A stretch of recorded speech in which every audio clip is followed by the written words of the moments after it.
اللهم صل على سيدنا محمد وعلى آل سيدنا محمد وبارک وسلم۔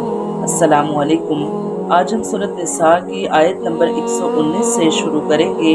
وَلَأُضِلَّنَّهُمْ وَلَأُمَنِّيَنَّهُمْ وَلَآمُرَنَّهُمْ فَلَيُبَتِّكُنَّ آذَانَ الْأَنْعَامِ وَلَآمُرَنَّهُمْ فَلَيُغَيِّرُنَّ خَلْقَ اللَّهِ وَمَنْ يَتَّخِذِ الشَّيْطَانَ وَلِيًّا مِّن دُونِ اللَّهِ فَقَدْ خَسِرَ خُسْرَانًا مُّبِينًا۔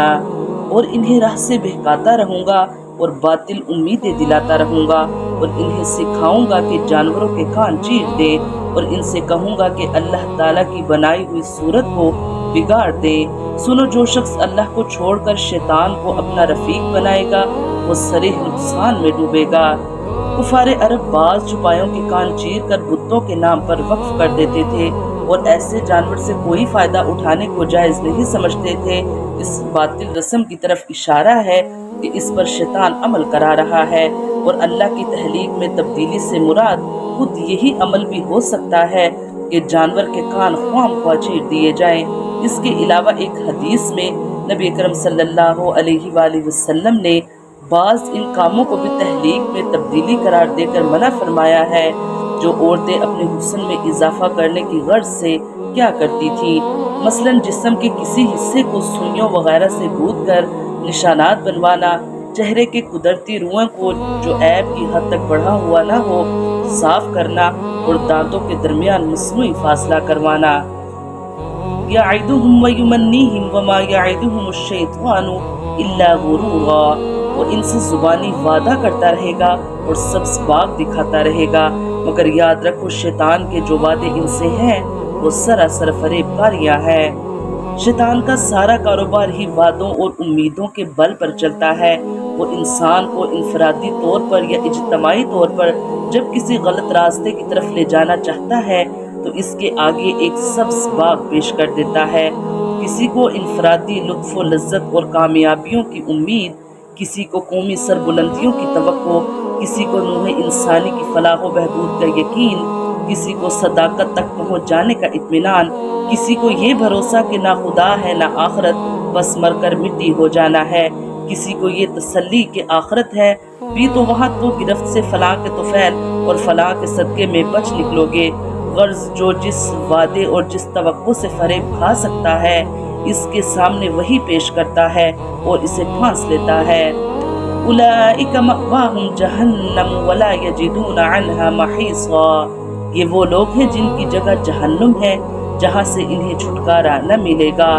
ابلیس کے پاس جھوٹے وعدوں، غلط آرزوؤں اور وسوسوں کے سوا کچھ نہیں، حالانکہ اس کے سب وعدے جھوٹے اور سراسر دھوکہ ہے۔ بظاہر خوشنما اندر سے مہلک ہے، اور ظاہر ہے کہ اپنے دشمن کو پہچانتے ہوئے پھر اس کے وعدوں پر اعتبار اور غلط آرزوؤں کو سچ سمجھنے کا نتیجہ جہنم کے سوا کیا ہو سکتا ہے۔ والذین آمنوا وعملوا الصالحات سندخلهم جنات تجری من تحتها الانہار خالدین فیہا ابدا وعد اللہ حقا ومن اصدق من اللہ قیلا۔ اور جو ایمان لائے اور بھلے کام کرے ہم انہیں ان جنتوں میں لے جائیں گے جن کے نیچے چشمے جاری ہیں، جہاں یہ ابدال آباد رہیں گے۔ یہ ہے اللہ کا وعدہ جو سراسر سچا ہے، اور کون ہے جو اپنی بات میں اللہ سے زیادہ سچا ہو۔ جس طرح شیطان اپنی پیروی کرنے والوں سے وعدہ کرتا ہے، اسی طرح اللہ تعالیٰ بھی اپنے نیک بندوں سے جنت اور بلند درجات کے وعدے فرماتا ہے، اور اللہ سے بڑھ کر اپنے وعدے اور بات میں کون سچا ہو سکتا ہے؟ جیسا کہ فرمایا ومن اصدق من اللہ حدیثا، اور اللہ سے زیادہ بات میں کون سچا ہے؟ لیس بامانیکم ولا امانی اہل الکتاب من یعمل سوءا یجز به ولا یجد له من دون اللہ ولیا ولا نصیرا۔ حقیقت حال نہ تو تمہاری آرزوؤں کے مطابق ہے اور نہ اہل کتاب کی امیدوں پر موقف ہے۔ جو برا کرے گا اس کی سزا پائے گا، اور کسی کو نہ پائے گا جو اس کی حمایت و مدد اللہ کے پاس کر سکے۔ وَمَن يَعْمَلْ مِنَ الصَّالِحَاتِ مِن ذَكَرٍ أَوْ أُنثَىٰ وَهُوَ مُؤْمِنٌ فَأُولَٰئِكَ يَدْخُلُونَ الْجَنَّةَ وَلَا يُظْلَمُونَ نَقِيرًا۔ جو ایمان والا ہو، مرد ہو یا عورت، اور وہ نیک اعمال کرے، یقیناً ایسے لوگ جنت میں جائیں گے اور کھجور کی گٹھلی کے شگاف کے برابر بھی ان کا حق نہ مارا جائے گا۔ نکیر اس چھوٹے سے گھڑے کو کہتے ہیں جو کھجور کی گٹھلی کی پشت پر ہوتا ہے، یعنی مرد ہو یا عورت اگر ایمان اور عمل صالح موجود ہیں تو جنت میں جائیں گے اور ان پر تھوڑے سے تھوڑا ظلم بھی نہیں کیا جائے گا۔ وَمَنْ أَحْسَنُ دِينًا مِّمَّنْ أَسْلَمَ وَجْهَهُ لِلَّهِ وَهُوَ مُحْسِنٌ وَاتَّبَعَ مِلَّةَ إِبْرَاهِيمَ حَنِيفًا وَاتَّخَذَ اللَّهُ إِبْرَاهِيمَ خَلِيلًا۔ با اعتبار دین کے اس سے اچھا کون ہے جو اپنے آپ کو اللہ کے تابع کر دے اور ہو وہ بھی نیکوکار، ساتھ ہی یکسوئی والے ابراہیم کے دین کی پیروی کر رہا ہو، اور ابراہیم علیہ السلام کو اللہ تعالیٰ نے اپنا دوست بنا لیا ہے۔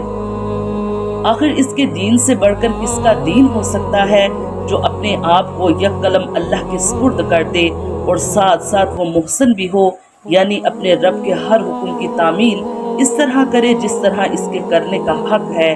یہی ملت ابراہیم ہے۔ جس نے یہ راہ اختیار کی اس نے ملت ابراہیم کی پیروی کی، اور ابراہیم کی ذات تو وہ ہے جن کو خدا نے اپنا دوست بنایا، تو ان کی ملت سے بڑھ کر کس کی ملت ہو سکتی ہے؟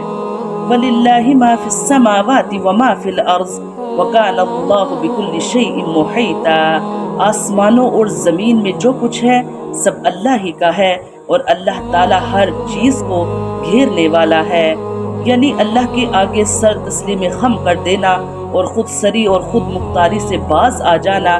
اسی لیے بہترین طریقہ یہ ہے کہ یہ حقیقت کے عین مطابق ہے۔